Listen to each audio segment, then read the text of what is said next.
Good evening, friends. Welcome to my YouTube channel Study Funda with Jyoti Mehra. Today we will discuss the theory of Jerome Bernard. Burner की theory हम आज यहाँ पे discuss करेंगे और इनकी theory बहुत इंपॉर्टेंट है। जैसे कि हम वीडियोस में डिस्कस करते आ रहे हैं थ्योरीज जो कि सीटेट और किसी भी टीचिंग एग्जाम के लिए बहुत इंपॉर्टेंट है। तो अब आज हम करने वाले हैं बर्नर की थ्योरी। ये थ्योरी बहुत सिंपल है, बहुत छोटी है और कम टाइम में हो जाएगी, बट क्वेश्चन के एस्पेक्ट से ये थ्योरी बहुत इंपॉर्टेंट है। तो without wasting time just begin with the theory.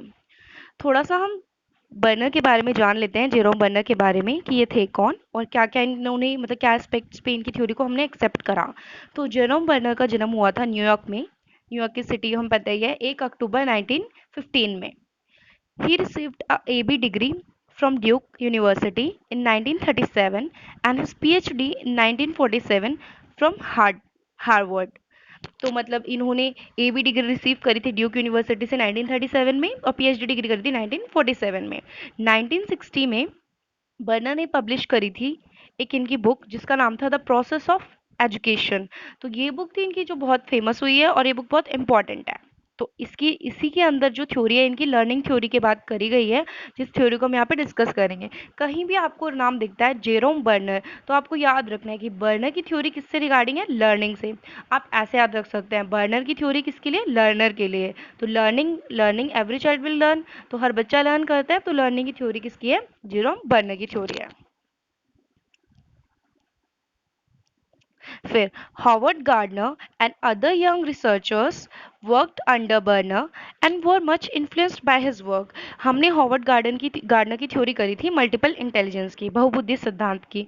तो उन्होंने इनसे मतलब इनसे थोड़े इंस्पायर हुए और मतलब बर्नर ज़्यादा एज्ड हैं as compared to Howard Gardner. तो मतलब उनसे सीख ली इनसे कि मतलब किस तरीके से साइकोलॉजी की लाइन में जाना है और थ्योरीज देनी है, मतलब रिसर्च करी और फेमस हो गए ये लोग वर्क करके। इनकी थ्योरी है जेरोम बर्नर की थ्योरी है of learning theorist. He was a learning theorist और इनकी थ्योरी थी जेरोम बर्नर की थ्योरी लर्निंग की। Discovery learning and constructivism. इनका अगर क्वेश्चन कहीं पर भी आपको दिखता है डिस्कवरी लर्निंग या फिर कंस्ट्रक्टिविज्म तो आपको याद रखना है किसका नाम, बर्नर का नाम।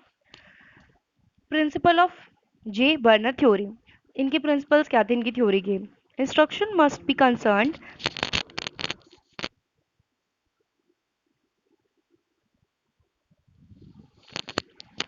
हम करते हैं डिस्कस इनकी थ्योरी, बर्नर की थ्योरी। तो अगर हमें यहाँ पे कुछ चीज़ याद रखनी है वो बहुत इंपॉर्टेंट है कि बर्नर की थ्योरी का नाम कहाँ पर दो एस्पेक्ट्स में आता है।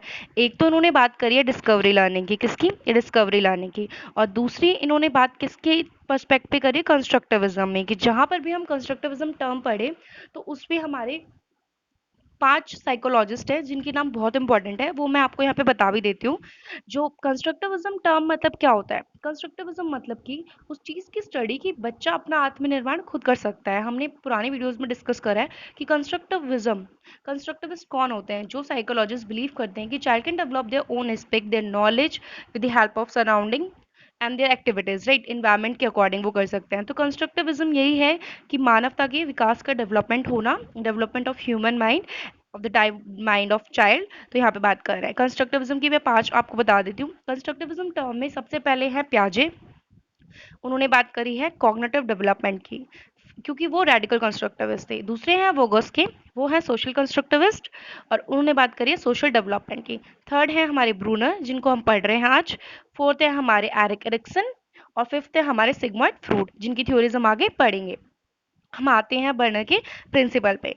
The principle of Bruner's theory, principles of Bruner theory. Instructions must be concerned with experience and context and make the student willing to be able to learn। मतलब यहाँ पे बता रहे हैं कि इंस्ट्रक्शंस को मानते हुए बच्चा एक्सपीरियंस के साथ लर्न करता है और बच्चे की जो लर्निंग स्किल है वो डेवलप होती है। Second point, instructions must be structured so that it can be easily grasped by the student. और जो इंस्ट्रक्शंस है वो इस तरीके से दी जाने चाहिए कि बच्चा इजीली उसको ग्रैप कर ले। मतलब ऐसा नहीं कि आप 5th क्लास के बच्चे को एलसीएम एचसीएफ सिखा रहे हैं बट कोई ऐसा मेथड आप सिखा रहे हैं जो वो बच्चे को समझ नहीं आ रहा है। तो इस तरीके से आपको इंस्ट्रक्शंस क्लास में नहीं देने, आपको इंस्ट्रक्शंस इस तरीके से देने हैं बच्चे की एज के हिसाब से, कि अगर वो 5th क्लास का बच्चा है तो उसको एचसीएफ एलसीएम से पहले हम नंबर सिस्टम स्ट्रॉन्ग कर दें, right. Third point, instructions should be designed to facilitate extrapolation and or fill in the gaps going beyond the information given. Instruction इस तरीके से दिए जाने चाहिए कि अगर बच्चे के दिमाग में कोई डाउट रह गया तो आपको फर्दर प्रोसीड नहीं करना चाहिए, उसके डाउट्स को क्लियर करना चाहिए और जो गैप उसके माइंड में है, जो थॉट्स उसके माइंड में है, जो कुछ उसको नहीं समझ आ रहा, पहले आपको उसको क्लियर करना चाहिए।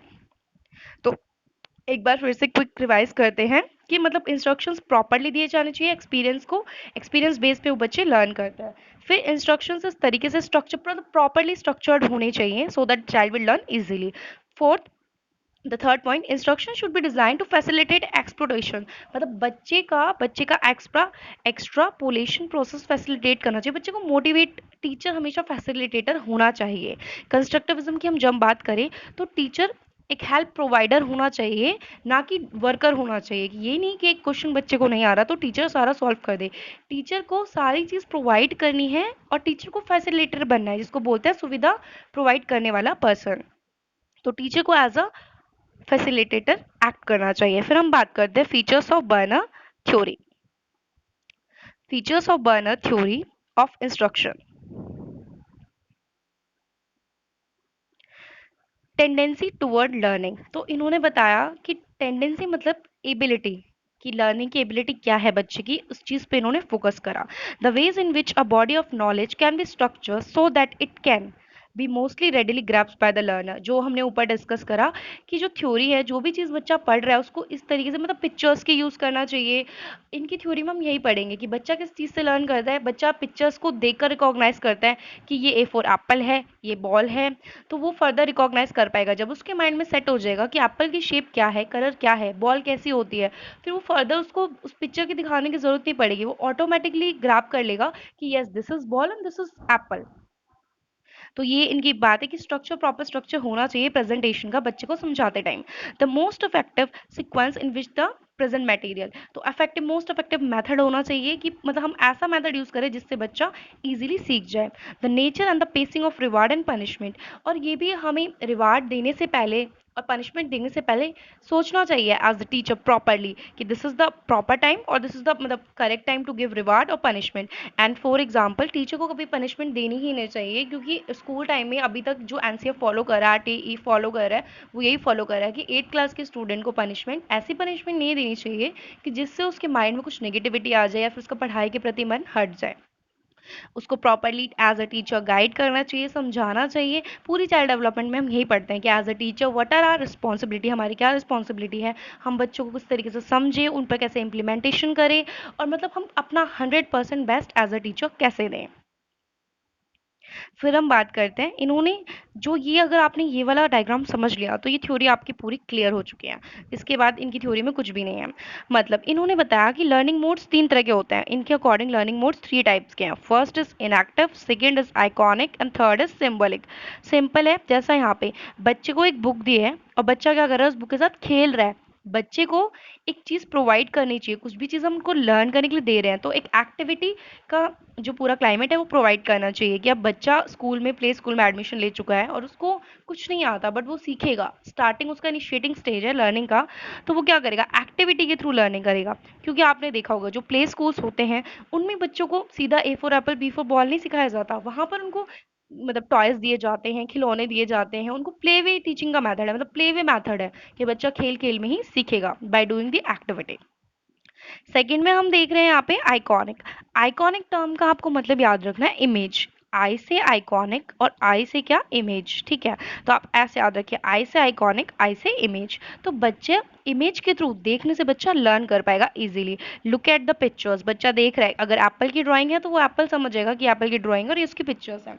फिर थर्ड, अगर बच्चे के दिमाग में वो माइंड बैठ गया है कि ये एप्पल है तो उसको फर्दर स्टेज में ए को रिप्रेजेंट करने के लिए बार बार एप्पल दिखाने की तो जरूरत नहीं पड़ेगी, वो समझ जाएगा कि this is a for Apple and this is the symbol, और एप्पल कैसा होता है, रेड होता है, तो वो बच्चा समझ जाएगा। तो फर्स्ट फाइनल स्टेज आती है सिंबॉलिक, मतलब ये तीनों सीरीज वाइज चलती है। ये तीनों सीरीज वाइज चलती है। इनएक्टिव, दैट इज बच्चा इनएक्टिव से आप समझ जाइए activity, by child is learning through activity. Iconic मतलब बच्चा इमेजेस से लर्न कर रहा है, और सिंबॉलिक मतलब बच्चा सिंबल से। और रीड फॉर सर्च, ये तो फाइनल स्टेज है, मतलब बच्चा समझ जाएगा हर चीज़ को। जब हम समझ जाते हैं, जब हम 12th क्लास में आ जाते हैं, तो हमें A for apple B for ball की बुक देखने की जरूरत नहीं पड़ती है। हम समझ जाते हैं, हम सारे कॉन्सेप्ट को easily stage by stage develop करके समझते जाते हैं। फिर इन्हीं स्टेज को यहाँ पे थोड़ा ब्रीफ एक्सप्लेनेशन में दिया है, तो ये हम डिस्कस करेंगे। Child stages of development, children stages of development. तो यहाँ पे देखिए इन एक्टिव स्टेज में क्या क्या चीज़ बताई है। From birth to about 3 years, तो इन स्टेजेस की हम एज भी याद रख लेंगे कि बर्थ से कितने 3 साल तक, मतलब birth 0 to 3 years, right. Birth से 3 साल तक। Child perceive the environment through actions they initiate, मतलब बच्चा लर्न करता है एनवायरमेंट से, जो एक्शंस वो कर रहे हैं उसके थ्रू, एक्टिविटी के through. They describes and explain objects in terms of what a child can do and learn with them. For example, ये मतलब यहाँ पे बता रहे हैं कि बच्चा ऑब्जेक्ट्स के थ्रू लर्न करता है, एक टॉय के थ्रू, मतलब एक टॉय, एक डॉल, इनके प्ले के थ्रू बच्चा एक्टिविटी के थ्रू लर्न करता है। फिर हमने आइकॉनिक डिस्कस करा इमेज से। ये एज हमारी होती है 3 to 8 ईयर्स, और इसमें क्या करता है, child remember using the information through imaginary, बच्चा चीज़ों को इमेज के थ्रू याद करता है। रिकॉग्नाइज मतलब कि याद करना, बच्चा इमेज के थ्रू चीज़ों को याद करता है, जैसे मैंने पहले बताया। Children remember and use information through images, and these visual memory increases and they think about the actions without experiencing through them, and their discussion based on the perception।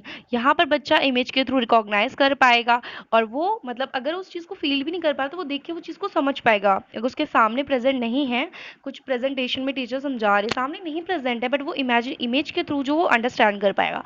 फिर सिम्बॉलिक स्टेज, ये होती है हमारी from about as 8, मतलब 8 year के बाद हम इस स्टेज पे हमारी इतनी डेवलपमेंट हो जाती है कि हम सिंबल्स के थ्रू हर चीज़ों को लर्न करने लग जाते हैं। आपने ये चीज़ नोटिस भी करी होगी, जो एनसीईआरटी की बुक होती है वो 1st to 5th तक कितनी कलरफुल होती है, हर चीज़ की पिक्चर्स होती है, और प्रॉपर मतलब पिक्चर्स के थ्रू सिखाई जाती है। जैसे कि भूजो, साइंस की जो बुक है एनसीईआरटी की, तो उसमें भूजो और पहेली दोनों आते हैं बच्चे, और वो मतलब एक्टिविटीज़ के थ्रू भी वो दोनों एक दूसरे से डाउट क्लियर करते हैं। मतलब ये एनसीईआरटी का पर्सपेक्ट है कि इनके थ्रू बच्चा ज़्यादा लर्न कर पाएगा 8 क्लास तक, बट जब 9th क्लास में आते हैं तो टोटली बुक चेंज हो जाती है।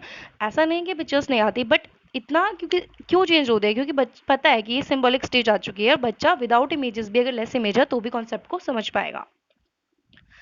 तो this is all about the burner theory. यही पूरी हमारी बर्नर की थ्योरी है, कि मतलब यहाँ पर आपको याद रखना है कि इन यहाँ पे आपको इंपॉर्टेंट पॉइंट्स याद रखना है। पहला इंपॉर्टेंट पॉइंट आपको याद रखना है कि डिस्कवरी लर्निंग की इन्होंने बात करी है, इन्होंने लर्निंग के मोड्स दिए हैं, और वो तीनों मोड्स हमें पता ही है, इनएक्टिव, आइकॉनिक, सिम्बॉलिक। ठीक है, ये इनके मोड्स हैं। और हमने यहाँ पे डिस्कस करा कि किस तरीके से ये समझाते हैं, प्रिंसिपल्स हमने डिस्कस कर चुके हैं।